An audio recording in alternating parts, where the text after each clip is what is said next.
প্রিয় দর্শক, প্রীতি নিন, শুভেচ্ছা নিন। আপনাদের সামনে হাজির হয়েছি আমি একা নয়, দ্বৈতভাবে।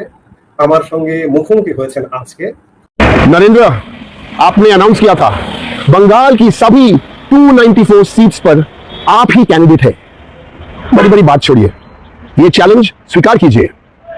4 मई को जब ममता बनर्जी और टीएमसी बंगाल जीतेंगे, प्रधानमंत्री पद से रेजिग्नेशन दीजिए। है ना? নমস্কার, আমি তরুণ ঘোষ। প্রথমে যার ভিডিও দেখালাম সেই ভদ্রলোককে চেনেন? নির্বাচনের ফল ঘোষণার পর থেকে তারা খোঁজ পাওয়া যাচ্ছে না। আমি ভাবছি লালবাজারে গিয়ে ওই নিখোঁজ ডিপার্টমেন্টে তার একটা ছবি দিয়ে তাকে খুঁজে বেড়াবো। ইনি হচ্ছেন তৃণমূলের রাজ্যসভার সাংসদ, নাম হচ্ছে ডেরেক ওব্রায়েন।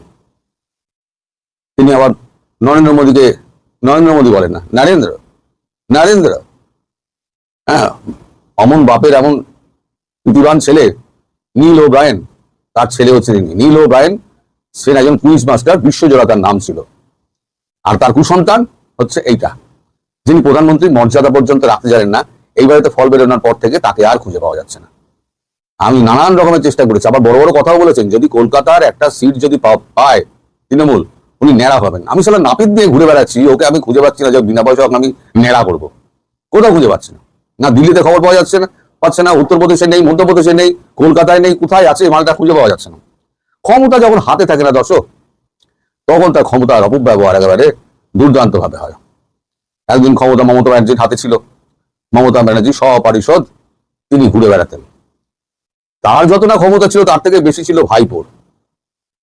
মমতা ব্যানার্জির বাড়ি এখন শুনশান, একটা কাকপক্ষীয় বসে না। ওই যে 80টা বিধায়ক আছে না, তারাও কেউ এখন আর আসছে না, ওরা যোগাযোগ করছে না। সব এদিক ওদিক বর্ষি ফেলে রেখে দিয়েছে। কোনটায় কাঁদবে? কেউ কংগ্রেসে ফেলেছে, কেউ সিপিআই ফেলেছে, কারণ বিজেপি বলেছে আমরা নেবো না। সব চোরবাটপাড়ের দল। কিন্তু রাজনীতি করা ছাড়া এদের তো কোনো পথ নেই। তো গেল ক্ষমতায় থাকাকালীন তার এই যে গাড়ি বহর দেখলেন। এইবার ক্ষমতা চলে গেছে, ক্ষমতা চলে যাওয়ার পর এখন পাটে পাটে দরজা বন্ধ। তার বউ আর এপার থেকে ওপার যেতে পারছে না, কারণ পুলিশ নিরাপত্তা তুলে দিয়েছে। তার বাড়ির সামনে এখন যে যা পাচ্ছে পতাকা টানিয়ে দিয়ে আসছে আর তুমুল গালাগাল করছে। মানুষের ভেতরে যে ক্ষোভ, সেই ক্ষোভটা উগড়ে দিচ্ছে মানুষ। এখন সর্বত্র মানুষ যখনই ওখান থেকে যাচ্ছে তখনই একবার চিৎকার করে যাচ্ছে, চোর চোর চোর চোর করে চোর চোর করে চিৎকার করছে।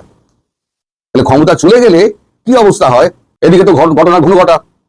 সুজিত বসু, প্রাক্তন দমকল মন্ত্রী, তিনি অ্যারেস্ট হয়ে গেছেন। হাওড়ার এক দুর্দণ্ড প্রতাপ কাউন্সিলর ছিলেন, তার নাম হচ্ছে শামীম আহমেদ। তার বাড়িতে যখন পুলিশ তল্লাশি করছে, দেখছে 1 কোটি টাকার একটা কাঠ এবং বাড়ির নিচে সুড়ঙ্গ। সেই সুড়ঙ্গের নিচে আবার একটা গোপন জায়গা মাটির নিচে, সেখানে থরে থরে টাকা, এমন জানা যায়নি। তাকেও অ্যারেস্ট করা হয়েছে।